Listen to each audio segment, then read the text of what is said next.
उच्चारण को वरदान माँ कि जब तक जीऊं मैं सुहागन जीऊं, मुझसे होना जुदा मेरा भगवान माँ।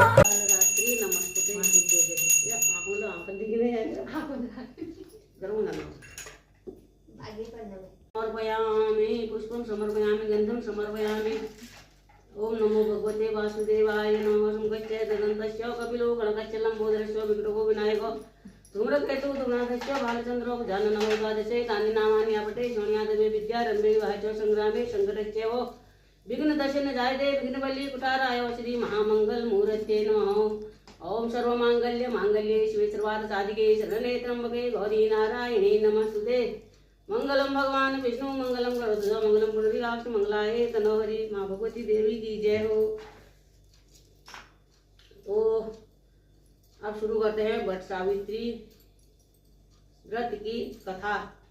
प्राचीन काल की बात है। मद्र देश में अश्वपति नाम के परम ज्ञानी राजा थे। उनकी दीर्घकाल तक संतान न होने के कारण दुखी हुए राजा ने अपने राज्य के सब विद्वान ज्योतिषी ब्राह्मण पुरोहित आमंत्रित कर एकत्रित किए। सबका यथा योग्य सत्कार कर कहा, हे भविष्यदर्शी विद्वान विप्रो, आप सब गणना कर यह बताने की कृपा करें कि मेरे भाग्य में कोई संतान है या नहीं। तत्काल राजा के प्रश्न का उत्तर देने के लिए विद्वान ज्योतिषियों ने अपनी अपनी ज्योतिषी गणनाएं प्रारंभ कर दी। कुछ समय जब गंभीर होकर राजा की ओर देखने लगे, सब गंभीर होकर राजा की ओर देखने लगे। राजा ने कहा,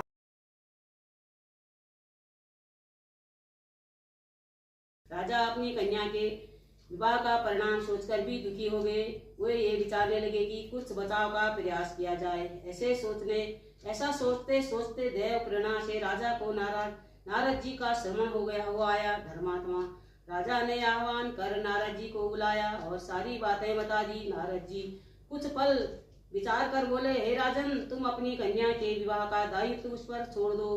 तुम अपनी कन्या से कहो कि वह अपने लिए स्वयं ही कोई वर तलाश ले। तुम्हारी कन्या जिस युवक को अपने भावी पति के रूप में तुम्हारे सामने प्रस्तुत करे, तुम उसी के साथ अपनी कन्या का पूर्ण शास्त्रोक्त विधि विधान से विवाह कर दो। राजा ने अपनी कन्या सावित्री को बुलाया और नारद जी की बातें कर पूछा, हे पुत्री सावित्री, तुम कहो तुम्हारा क्या विचार है। सावित्री बोली, हे पिताजी, मैं नारद जी का आदेश का प्रसन्नता पूर्वक पालन करूंगी। राजा को कुछ संतावना देते हुए अब राजपुत्री सावित्री ने सखी सहेलियों दास दासियों और अनुचरों सहित भावी पति के योग्य व्यक्ति को ढूंढने में भ्रमण करा पहुंचा। सावित्री द्वारा परिचय पूछ जाने पर सत्यवान ने कहा, हे राजकुमारी, मैं एक दरिद्रता प्रभावित कुलीन युवक हूँ। इसी जंगल में शांत रहता हूँ। मेरे साथ ही मेरे माता पिता भी रहते हैं। वे अंधे हैं। मैं जंगल की लकड़ी काट कर बाजार में बेचता हूँ। इसी से हम तीनों प्राणियों का जीवन निर्वाह होता है। मेरा नाम सत्यवान है। आप कहिए, मैं आपकी क्या सेवा कर सकता हूँ। उस सत्यवान नामक युवक की शालीनता, शिष्टता और स्पष्टवादिता से सावित्री बड़ी प्रभावित हुई। उसने युवक के गुणों से प्रभावित होकर उससे विवाह करने का निर्णय ले लिया। कहते ही सावित्री ने युवक से शांत गंभीर स्वर में विनम्रता पूर्वक विवाह का प्रस्ताव रखा।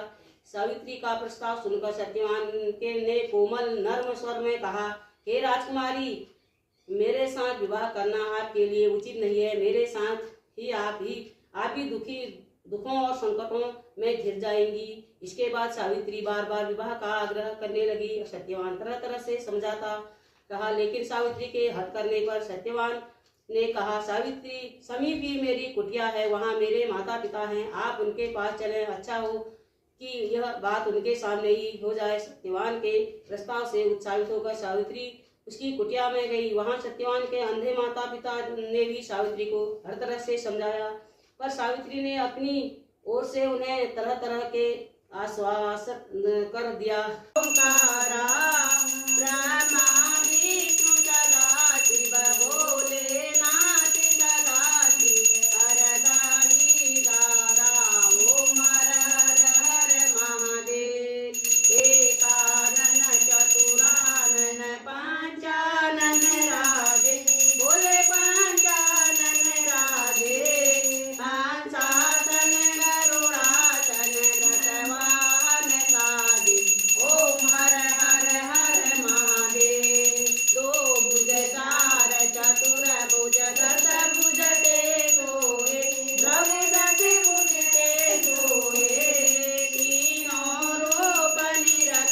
करत भैरो मय नित्य करत भैरो बाजत ताल मृदंगा बाजत ढोल मृदंगा और बाजत डमरू माँ जय अम्बे गौरी तुम ही जग की माता तुम ही हो भरता भक्तन की दुख हरता सुख संपत्ति करता माँ जय अम्बे गौ पूजाचार्य अति शोभित वर मुद्राधार मन वांछित फल पावत सेवक नर नारी माँ जय अम्बे गौरी कांचन थाल विराजत अगर कपूर बाती श्रीमाल के तुम राजत धौलागढ़ में विराजत कोटि रतन ज्योति माँ जय अम्बे गौरी माँ अम्बे जी की आरती जो कोई नर गावे कहत शिवानंद स्वामी भजत हरे हरे स्वामी मनवांचित फल पावे माँ जय अम्बे गौरी। अम्बे गौरी मैया की जय हो। तुम